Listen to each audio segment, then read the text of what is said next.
തൃക്കാക്കര നഗരസഭാ vice chairman അബ്ദുഷാന ഉൾപ്പെട്ട സ്ത്രീ പീഡന പരാതിയിൽ പ്രതികളെ പിടികൂടാതെ പോലീസ്. യുവതി വിവാഹ വാഗ്ദാനം നൽകി പീഡിപ്പിച്ച് ഗർഭിണിയാക്കിയെന്നും ഗർഭഛിദ്രത്തിന് നിർബന്ധിച്ചുവെന്നുമായിരുന്നു പരാതി. നഗരസഭാ വൈസ് ചെയർമാൻ്റെ സഹോദരനും കോൺഗ്രസ് നേതാവുമായ അലി ഷാനയാണ് ഒന്നാം പ്രതി. യുവതിയുടെ മൊഴിയിൽ ഗുരുതര ആരോപണങ്ങളാണ് പ്രതികൾക്കെതിരെ ഉള്ളത്. വിവരങ്ങളുമായി കിരൺ കുമാർ കൊച്ചിയിൽ നിന്ന് ചേരുന്നുണ്ട്. കിരൺ, തൃക്കാക്കര നഗരസഭ വൈസ് ചെയർമാൻ അബ്ദുഷാന ഉൾപ്പെട്ട സ്ത്രീപീഡന പരാതിയിൽ പ്രതികളെ പിടികൂടാതെ ആകാതെ പോലീസ്, അല്ലേ?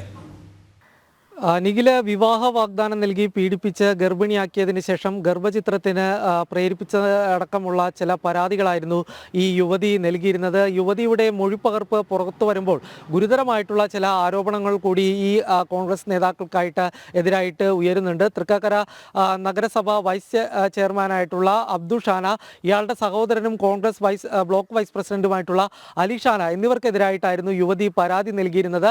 ഈ ഗർഭിണിയായതിനു ശേഷം യുവതിയെ നിർബന്ധിച്ച് ഇവർ എറണാകുളത്തെ ഒരു സ്വകാര്യ ആശുപത്രിയിൽ എത്തിച്ച് ഗർഭചിത്രത്തിന് ശ്രമിച്ചിരുന്നു. എന്നാൽ പെൺകുട്ടി ഇത് എതിർത്തതിനെ തുടർന്ന് പിന്നീട് ആ ആശുപത്രിയിൽ നിന്ന് പോരുകയും അതിനുശേഷം കൊല്ലങ്കോടുള്ള മറ്റൊരു ആശുപത്രിയിൽ എത്തിച്ച് വീണ്ടും ഗർഭചിത്രത്തിന് ശ്രമിക്കുകയായിരുന്നു. ഈ സമയത്ത് അവിടെ ഉണ്ടായിരുന്ന ഡോക്ടർ അടക്കം ഇതിനുവേണ്ടി പ്രേരിപ്പിച്ചു എന്നുള്ളൊരു കാര്യമാണ് ഈ പെൺകുട്ടിയുടെ പരാതിയിൽ പറയുന്നത്. പിന്നീട് ഡോക്ടറോട് തനിക്ക് ഗർഭചിത്രത്തിന് താല്പര്യമില്ലെന്ന് പറയുകയും ഡോക്ടർക്ക് 10 ലക്ഷം രൂപ കൊടുക്കുകയും ചെയ്തിരുന്നു. അതിനുശേഷം മാത്രമാണ് ആശുപത്രിയിൽ നിന്ന് പോരാൻ കഴിഞ്ഞിരുന്നത്. ഈ പ്രതികളെ ബോധ്യപ്പെടുത്തുന്നതിന് വേണ്ടി ഈ യുവതിയുടെ വയറ്റിൽ മുറിവുണ്ടാക്കി സ്റ്റിച്ചിട്ടാണ് ഡോക്ടർ അവിടെ നിന്നും പറഞ്ഞു വിട്ടത് എന്നതടക്കമുള്ള ആരോപണങ്ങൾ ഇവരുടെ മൊഴിയിൽ ഉണ്ട്. ഈ പരാതി കൊടുത്തിട്ട് ഇപ്പോൾ ഏകദേശം 1 മാസത്തിലധികമാകുന്നു.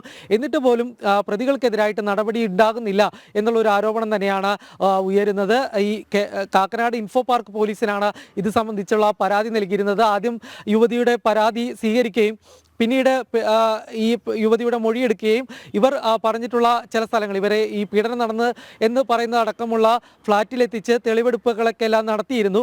എന്നാൽ ഈ ആളുകൾ, ഈ കേസിലെ പ്രധാന പ്രതികളെല്ലാം തന്നെ പൊതുമധ്യത്തിലുണ്ട്. എന്നാൽ ഇവരെ കസ്റ്റഡിയിലെടുക്കാനോ ചോദ്യം ചെയ്യാനോ ഒന്നും തന്നെ പോലീസ് ഇതുവരെ തയ്യാറാകുന്നില്ല എന്നുള്ളൊരു ആക്ഷേപം തന്നെയാണ് ഉയരുന്നത്.